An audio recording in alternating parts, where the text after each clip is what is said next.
vamos a hablar de la técnica de inyección de insulina. La insulina es una hormona secretada por el páncreas que es imprescindible para la vida. Se puede vivir sin páncreas, pero no sin insulina. Las personas con diabetes tipo 1 necesitan administrarse insulina desde el inicio de la enfermedad. Las personas con diabetes tipo 2 también pueden necesitarla en el transcurso de la evolución de su diabetes. El seguimiento de una serie de hábitos correctos en la administración de insulina es el primer paso para un buen control metabólico en las personas con diabetes que la necesitan. Generalmente se utilizan plumas de insulina precargadas. Una vez que se termina la insulina, se desechan y no se puede recargar. Son instrumentos fiables y precisos y hoy explicaremos su técnica de uso. El primer paso es la preparación de la pluma para la inyección. Se recomienda lavarse las manos con agua y jabón, comprobar que la insulina corresponde con la que debe administrarse en ese momento, si el paciente debe inyectarse más de un tipo de insulina. Retire el tapón protector y revise el aspecto de la insulina. Hay insulinas en que el contenido debe ser claro e incoloro y libre de partículas, como las insulinas rápidas o los análogos de insulina lentos, Levenir o Lantus. Hay otras insulinas, como en el caso de la NPH o mezclas de insulinas, que su aspecto es turbio y debemos realizar su suspensión, es decir, la obtención de una solución homogénea. Para ello, haremos rotar la pluma entre las palmas de las manos sin agitar. Después debemos adaptar la aguja a la pluma de insulina. Retiraremos el sello protector del capuchón externo.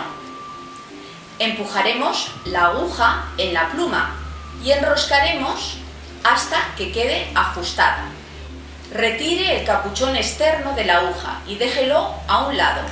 Lo necesitará para retirar la aguja más tarde. En ocasiones hay que retirar la cubierta interna y posteriormente debemos cebar la pluma antes de inyectar. Se aconseja colocar una aguja nueva en la pluma por cada inyección y retirarla después de cada uso. Todas las agujas están preparadas para un solo uso. Su reutilización hace que se despunten, pierda lubricación, duelan más y faciliten la aparición de hipertrofias. Se recomiendan agujas entre 6 y 8 milímetros. Después se debe cebar la aguja o purgar la pluma. Esto sirve para comprobar la permeabilidad de la aguja y eliminar burbujas. Para ello, marcaremos 2 unidades girando el selector de dosis.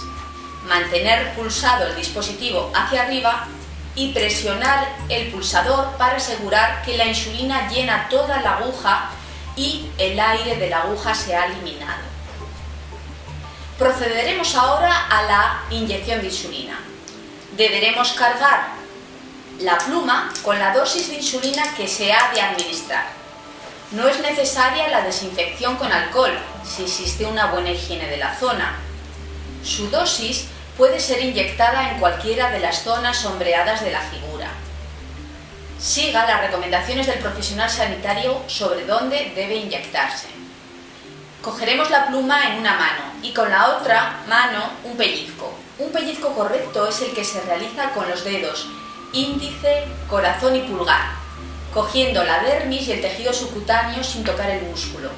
Hacer el pliegue es relativamente fácil en el abdomen y en las piernas, pero es más difícil en los brazos, donde se necesita ayuda de otra persona, y en las nalgas, donde no es necesario hacerlo por el grosor del tejido subcutáneo de esta zona.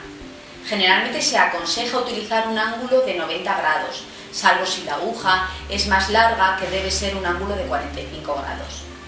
Para inyectar, sujetaremos el sistema de inyección con todos los dedos de la mano como si se tratase de un puñal. Cogeremos un pellizco en la zona adecuada y pincharemos con decisión para disminuir el dolor. Presione el botón de inyección en todo su recorrido y después suelte el pellizco. Cuando se inyecte, sostenga la aguja en la piel hasta que cuente 5, antes de retirar la aguja, para que la descarga de insulina sea correcta y no haya goteos. Si se retira la aguja demasiado rápido, la insulina goteará y esto afectará la dosis recibida. Si sale sangre de la aguja después de sacarla de la piel, no se preocupe, porque esto puede ser normal.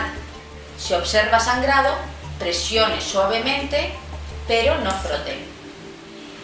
Saque y deseche la aguja después de cada inyección. Coloque el capuchón externo encima de una superficie plana. Dirija la aguja hacia el capuchón externo de la aguja. Coloque de nuevo el capuchón externo. Ajústelo y úselo para desenroscar la aguja de la pluma. Deseche la aguja como le ha indicado su profesional sanitario para evitar pinchazos accidentales. Coloque el tapón protector de la pluma y nunca deje la aguja de la pluma colocada entre inyecciones. La aguja de la pluma tiene aberturas en ambos extremos que permiten un posible intercambio de insulina y aire. Hay una serie de factores que influyen en la absorción de insulina. La pérdida de la actividad de la insulina por una inadecuada conservación, una mala suspensión en las insulinas mezclas o NPHs como esta, el utilizar una aguja demasiado larga o corta, porque en lugar de realizar la inyección en el tejido subcutáneo, si se utiliza una aguja demasiado larga, la inyección se haría en músculo, y si es demasiado corta, sería intradérmica. Otro factor que influye en la absorción es la mala rotación en los lugares de inyección, llegándose a formar una especie de callos de tejidos subcutáneos llamadas también lipodistrofias. Existen factores relacionados con el lugar de inyección que pueden afectar la velocidad de absorción y por lo tanto la rapidez de acción de la insulina, pudiendo desencadenar una hipoglucemia. Así, si la zona ha estado expuesta a mayor temperatura por exposición solar, calor local o sauna, se produce una mayor vasodilatación y aumenta la velocidad de absorción y su rapidez de acción. Lo mismo ocurre si realizamos un masaje en el lugar de inyección o si hacemos ejercicio físico realizando una movilización vigorosa de la zona de inyección de insulina. Por ejemplo, si se va a practicar fútbol, no deberemos inyectar la insulina en las piernas. Hablemos ahora de la información práctica sobre cómo almacenar y transportar la insulina. Las insulinas que estamos utilizando se recomienda almacenarlas a una temperatura menor de 30 grados. Se puede mantener la pluma a temperatura ambiente durante 4 o 5 semanas sin perder efectividad en un cajón o en un bolsillo.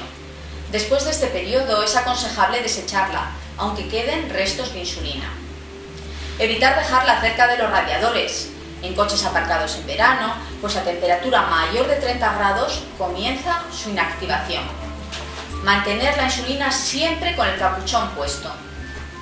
Para la insulina de reserva o que no ha sido utilizada, debemos conservarla en la nevera, entre 5 y 8 grados. Mejor en la puerta de la nevera que en el fondo. Evitar siempre la congelación, porque a 0 grados se inactiva completamente la insulina. El transporte. En coche, la insulina se debería proteger de los cambios bruscos de temperatura.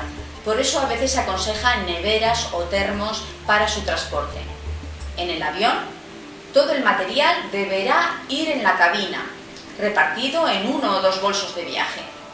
En la bodega del avión podría congelarse y por lo tanto inactivarse. En resumen, gran parte de la eficacia del tratamiento con insulina se basa en una correcta técnica de inyección de insulina y su profesional sanitario le ayudará en todo momento para su adiestramiento adecuado.